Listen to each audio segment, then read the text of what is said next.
You approach a crowded city intersection in 1910. A streetcar is coming from the left. A horse-drawn wagon is edging forward from the right. Two automobiles are trying to pass each other. Pedestrians are already crossing wherever they can find space. There is no red light. There is no green light. There is no painted lane telling anyone exactly where to wait. The intersection has 4 directions and roughly 9 opinions about who should move first. Then a police officer steps into the middle of it, raises one hand, blows a whistle, and the entire street changes direction. Before traffic lights, busy intersections often worked by putting a human being where the conflict happened. The officer watched the traffic, decided which direction needed to move, stopped everyone else with gestures or a sign, and then reversed the decision a few moments later. He was a human traffic light, except the traffic light could be ignored, misunderstood, yelled at, or hit by a wagon. The practical rule was simple: when the officer faced you or held up a stop signal, you waited. When he opened your direction, you moved.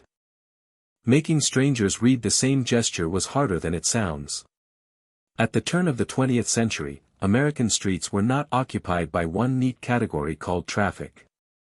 They mixed pedestrians, bicycles, delivery wagons, private carriages, streetcars, horses, and a rapidly growing number of automobiles.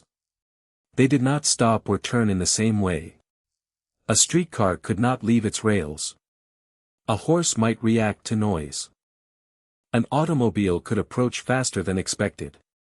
A pedestrian could step into almost any gap.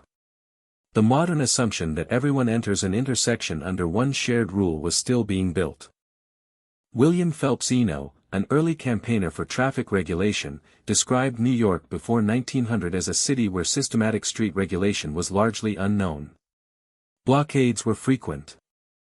Police had little coordinated guidance, and confrontations with truckmen and cabmen were common. The problem was not simply that people were reckless. The street lacked a common operating system. Who had priority? Where should a turning vehicle wait?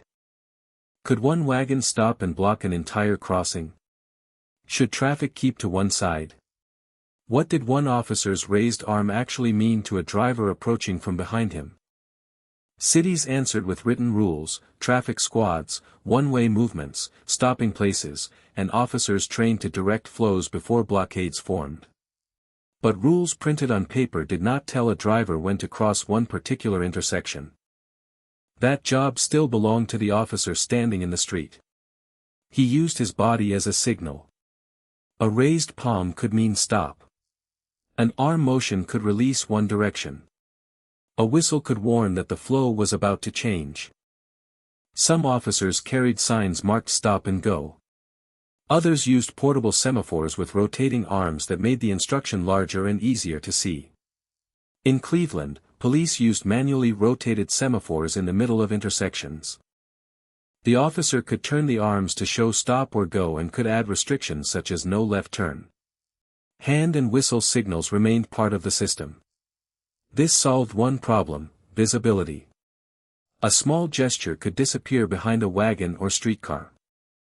A large semaphore arm could be seen from farther away. But the officer still had to stand in the most dangerous part of the street. He also had to do several jobs at once. He watched one direction fill with vehicles. He judged when the queue had moved enough. He checked whether the intersection was clear. He warned the current flow to stop. He waited for the last wagon or pedestrian to leave. Then he released the crossing traffic. If he changed too soon, 2 streams entered at once. If he waited too long, one direction backed up into the previous block. If a fire engine approached, he had to stop the normal pattern and clear a route immediately.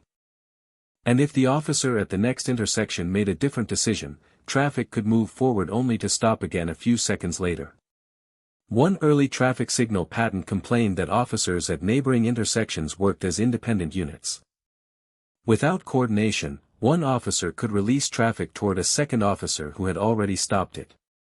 The street might technically be controlled while still producing a very organized traffic jam. Cities tried lifting the officer above the problem. In the late 1910s and the 1920s, traffic towers appeared at busy intersections. From an elevated booth, an officer could see over trucks, trolleys, and crowds. Drivers could also see the officer or the signal attached to the tower. This reduced one obvious occupational hazard, becoming part of the traffic you were trying to organize. But a tower still required a person at every controlled intersection. The deeper challenge was to separate the instruction from the officer's body. If stop and go could be displayed electrically, the officer could stand somewhere safer, make the signal visible in every direction, and perhaps coordinate more than one intersection. Cleveland tested a major version of that idea in 1914 at Euclid Avenue and East 105th Street. The busy shopping intersection carried vehicles, pedestrians, and streetcars. Instead of placing the officer in the center, the city mounted electric red and green signals high near the crossing. The lights displayed stop and move. An officer operated them manually from a booth near the sidewalk. That distinction matters. The early electric signal did not replace human judgment. It amplified it. The officer could see the intersection from the booth and flip switches to decide which street moved. The lights carried that decision above the crowd, where approaching traffic could see it sooner. Contemporary descriptions reported different bell patterns for the two streets, warning users when their direction was released. The booth also connected the officer with police and fire services, so ordinary traffic could be stopped when emergency vehicles needed a clear route. The system moved the officer out of the intersection without removing him from decisions. It was a remote-controlled human traffic light. James Hoag's patent for a municipal traffic control system described pairs of red and green electric lights arranged so opposing directions on one street could move while the crossing street stopped. Its circuitry was designed to prevent conflicting go signals from being displayed at the same time. That sounds obvious now. At the time, it was the heart of the invention. A reliable signal had to make an impossible instruction difficult. Both crossing streets must not receive permission to enter at once. But red and green created a new problem. Imagine you are already halfway through the intersection when your signal changes from go to stop. At the same moment, drivers on the crossing street see go and begin moving. The light has changed correctly, but the intersection has not yet emptied. A signal needs more than two commands. It needs a transition. Inventors proposed bells, all stop periods, and additional phases so the old traffic could clear before the new flow entered. A 1915 patent by William Giglieri began by describing the ordinary officer using a whistle and gestures. His proposed system could be controlled by an officer or set to operate automatically.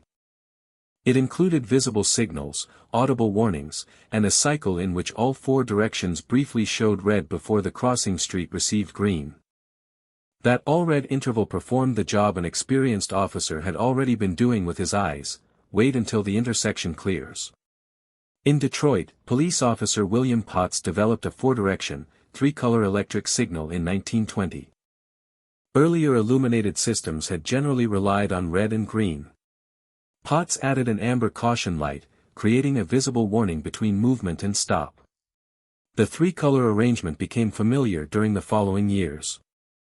Amber did not merely add another color.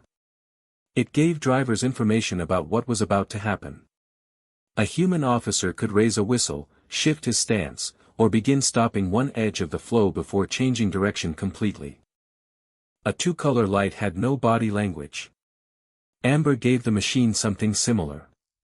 Garrett Morgan approached the transition problem differently. His 1923 patent described a manually operated semaphore with a third position that stopped traffic in all directions before right-of-way shifted to the crossing street. Morgan's design is often casually described as the invention of the modern traffic light, but electric red and green signals already existed. His important contribution was the explicit all-stop interval built into the mechanical sequence. The signal forced impatient drivers to wait while the intersection cleared. In other words, the safest moment was the one when nobody had permission to move. By the 1920s, cities increasingly replaced officers at routine intersections with automatic, pre-timed signals. That saved labor and made the signal cycle predictable. It also removed the one part of the old system that could see what was happening. A police officer could hold one direction longer if a streetcar was still crossing. He could release a long queue and stop an empty side street. He could recognize an ambulance, a stalled wagon, or a crowd leaving a theater. A fixed timer was perfectly consistent. It was also completely indifferent. At 2 in the morning, it could stop a lone driver for traffic that did not exist. Engineers soon tried to give the automatic signal a small amount of observation. In 1928, railway signal engineer Charles Adler Jr. installed a detector in Baltimore that responded when a driver sounded the horn near an intersection. The horn activated a microphone and requested a signal change. For once, honking served as data rather than commentary. Around the same period, Henry Haw developed a pressure-sensitive roadway detector using metal plates. A vehicle physically arriving at the intersection could close an electrical contact. These devices did not understand traffic like an officer, but they restored one ability, reacting to whether a vehicle was present. The evolution was not a simple line from human to automatic control. It repeated the same problem. Human officers could observe traffic but were difficult to see, expensive to place everywhere, exposed to danger, and hard to coordinate. Visible semaphores and towers made human decisions clearer. Electric lights separated the signal from the officer's body. Timers made the instructions automatic and consistent. Yellow and all red phases protected the moment when right-of-way changed. Sensors returned a small piece of situational awareness. Modern traffic control still uses the same layers. The colors tell each direction what it may do. The controller prevents conflicting movements. The yellow and all red intervals protect the transition. Detectors report arriving vehicles. Pedestrian buttons request time to cross. Emergency systems can override the ordinary cycle. And coordinated signals try to prevent one intersection from releasing traffic directly into a red light at the next. A traffic light looks like 3 colored lamps. What it actually does is distribute permission. It tells strangers who may enter the same piece of space, when that permission will end, and how long everyone must wait while the space becomes safe again. Before traffic lights, cities performed the calculation by placing a police officer in the middle of the intersection. Today, the officer is mostly gone. But his raised hand, warning whistle, careful pause, and judgment about who goes next are still hidden inside the signal's